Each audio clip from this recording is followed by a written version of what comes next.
Paalala mga kapuso, sa October 31 na ang deadline ng pagpaparehistro ng mga botante para sa eleksyon 2013. At ayon sa Commission on Elections, wala na itong extension. Balitang hatid ni Tina Panganiban Perez. Ilang oras kami nagpila-pila. Mainit na ang ulo ng ilang mga taga-District 2 ng Quezon City na pumila para makapagparehistro sa COMELEC. Kung kailan daw kasi naabot na nila ang unahan ng pila, saka lang daw nila malalamang 600 lang na mga botante ang tinatanggap. Sana naman sinabi niyo ho, ma'am. Kung hindi niyo kasalanan, hindi rin namin kasalanan yun dahil walang nagpasabi sa amin. Ito pa po kami dito nag-aantay.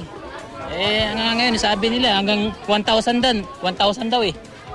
Tapos, sabi nandun ng security doon sa sa pila sa dulo. Ito, nag-absent pa sa trabaho para makapila lang dito. Tapos pagdating dito, wala walang napala. Sayang yung sayang yung pagpila namin. Nagbabad kami sa init dyan, tapos wala kami napala. Form lang makukuha namin.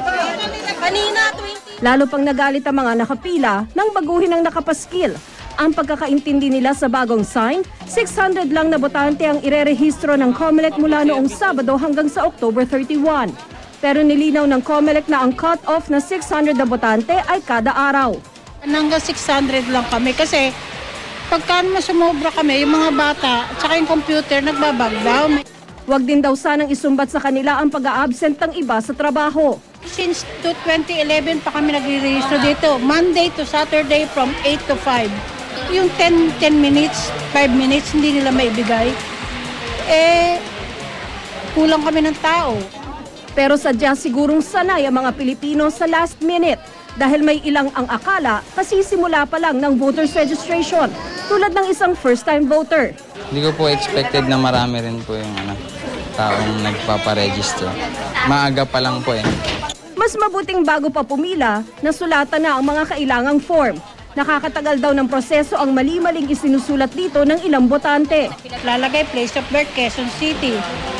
Ang province ng Quezon City, nasa Samar, nasa Leyte, nasa Cagayan. Siyempre, check namin lahat yan. Period sa presidents nila, period sa president sa Payatas is 22 years na. Tapos yung years in the Philippines niya, 20.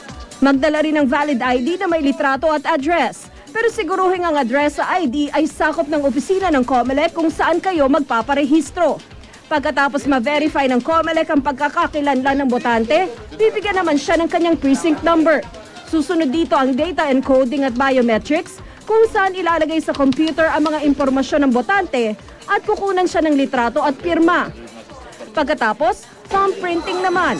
Huli naman ang pagkuha ng acknowledgement receipt at pagpirma sa logbook.